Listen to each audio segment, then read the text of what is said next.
Coming to the actual text of Bhagavad Gita, there are four main characters in the Bhagavad Gita, namely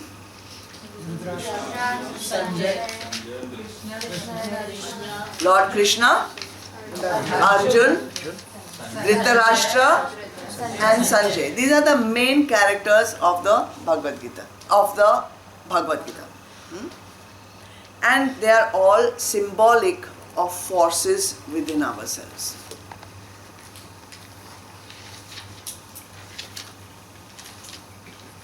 Lord Krishna is symbolic of what? Paramatma, the Supreme Being, symbolic of Paramatma.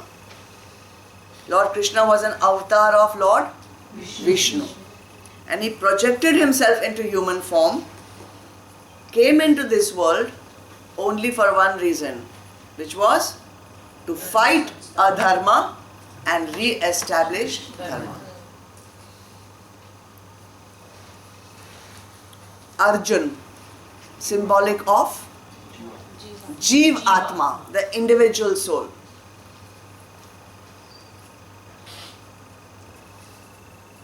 The Atma, the soul, the individual soul, which is evolving, which is on a journey to meet Paramatma, to merge with Paramatma, to become Paramatma, to become that.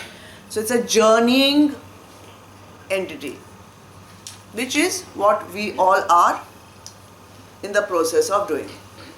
So what we have is the individual soul, Jivatma, and Paramatma is the one which appears to us as many. Arjun. Then Dhritarashtra. What is Dhritarashtra symbolic of? Blind mind. Ignorance. The blind man or the blind person who is in inertia. Tamas.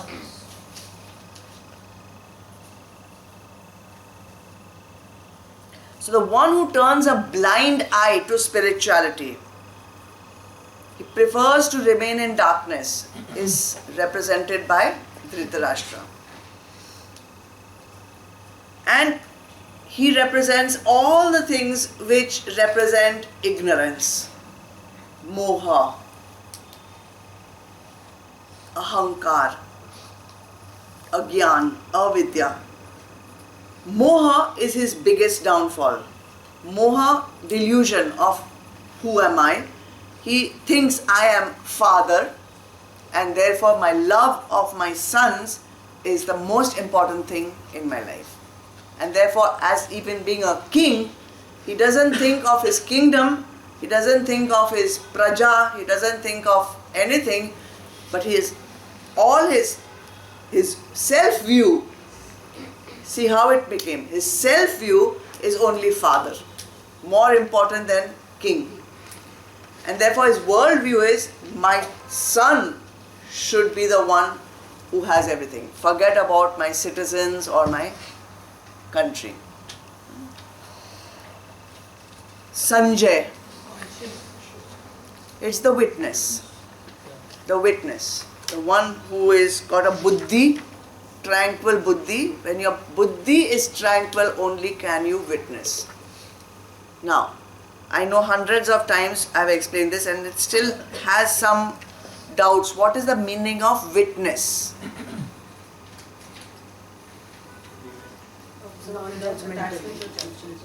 To what? To observe and accept without attachment or judgment. To be able to observe and accept whatever it is without passing judgment or without being attached. And so Sanjay has been given that power to be able to witness the conversation between Arjun and Lord Krishna. He is not one enlightened soul, okay, that he can see at a distance and all that. Ved Vyas offered this faculty first to Dhritarashtra. See, you are blind and you are concerned about your children. I can give you this power. Divya Drishti, I can give you, you can watch. No. I don't want to give it to Sanjay.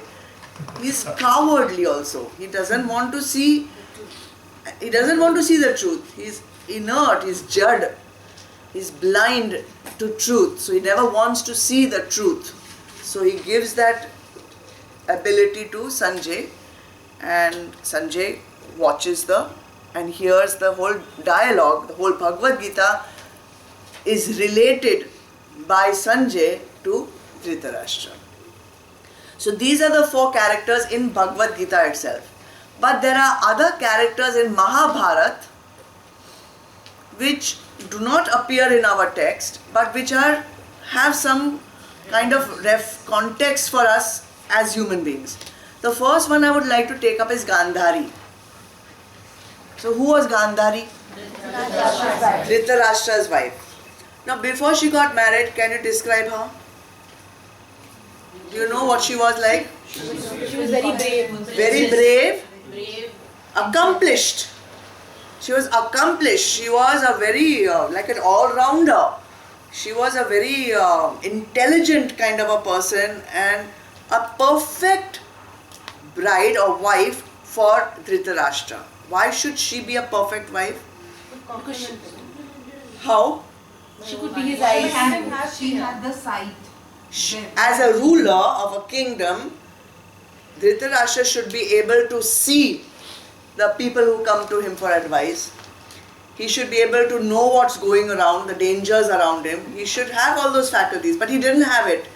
So Gandhari would have been the perfect match for Dhritarashtra. As being an accomplished woman, she would have been the ideal queen for the king Dhritarashtra. But she also had one negative quality which spoiled the whole deal. What was that negative thing? She chose to blindfold. She chose also to put one patti around her eyes and saying, my husband is blind.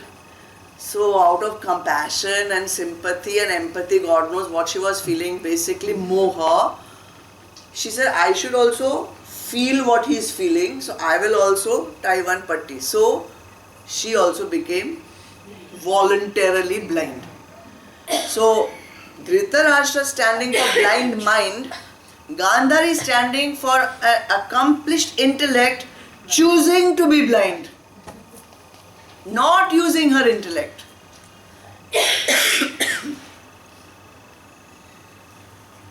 Out of sympathy, out of love, out of empathy, out of whatever, God knows, some weak emotion.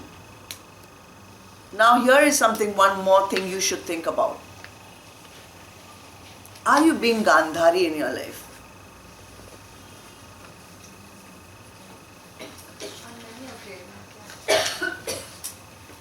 Sometimes our children, our family members, our spouse may do something wrong. Then what do? Turn a blind eye. We turn a blind eye. We justify it. Instead of saying this is wrong, showing the right way, we choose to turn a blind eye. Are we being Gandharis? Something for you to think about. Aren't we, by doing that, aren't we just doing, because we have certain list of duties, like let's say as a housewife, assuming if your husband has done something wrong, you know he's done something wrong which is not to be accepted. You're Then being why accept it? Gandhari. Sometimes it's out of your choice. You're doing your duty. Everything you do is out of your choice only. No, but I don't know. Sometimes I still feel you don't have a choice because let's say that would break down to your family. You have a child. Your duty is what? To tell that person it is wrong. And Dharma says you have to tell that person it's wrong 3 times.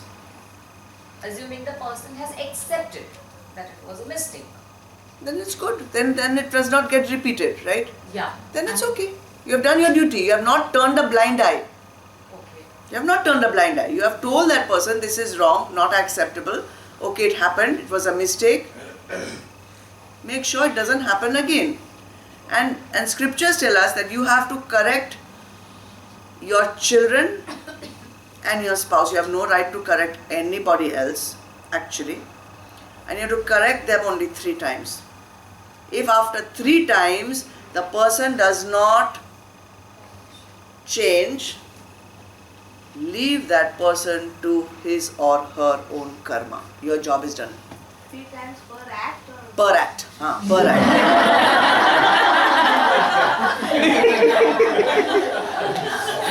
Now if that person is doing 10 acts which are wrong in the day, 30 times you can do, don't worry. But then make sure you're not just allowing it to happen because you don't want to be unpleasant. Now, blind mind and voluntarily blinded intellect are producing something. 100 Kauravas. Right? 100 Kauravas. What are these 100 Kauravas? Negative thoughts. Negative thoughts. Specifically 100 desires. 100 vasanas. A blind mind and a voluntarily blinded intellect can only produce blinding vasanas, blinding desires, blinding negativities. Why 100? Why not 50? Why not 75? Why not 150? Why not 250? Why 100? This Vedvyas was a genius. He was just a genius. I mean, everything is so precisely put there. It has its place. 100 Kauravas. We have 5 organs of perception, sense organs, and 5 organs of action. Jnana Indriya and Karma Indriya. Jnana Indriya, perception. You perceive through eyes, ears, nose, tongue, skin. Organs of action. Karma Indriya. Tongue again because you eat. Hand, legs, genitals, and excretion. Each of these is moving outwards, yes or no? See how everything is outside. Eyes are pointing out, nose is pointing out, ears are pointing out, skin is pointing out, tongue is also pointing out. So it's moving in the world in 10 directions.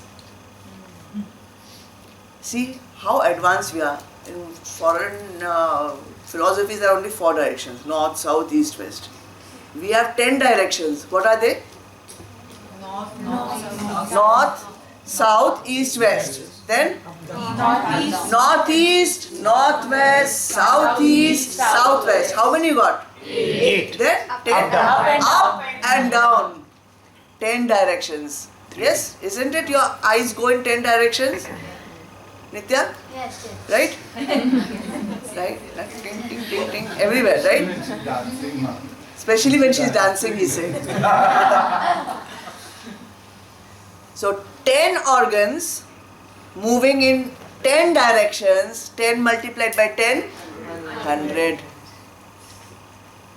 100 Kauravas. And these, each organ going in 10 directions, creating what? Desires.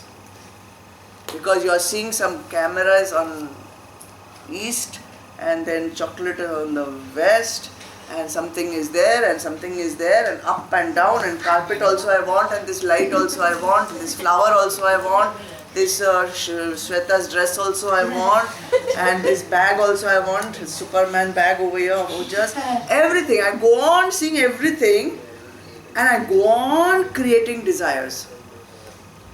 Then what else I can create? Thoughts, ambitions, expectations, dreams. And this goes on and on and on, continuously through our 10 organs of perception and 10 organs of action in 10 different directions. 100 Kauravas are with us right now.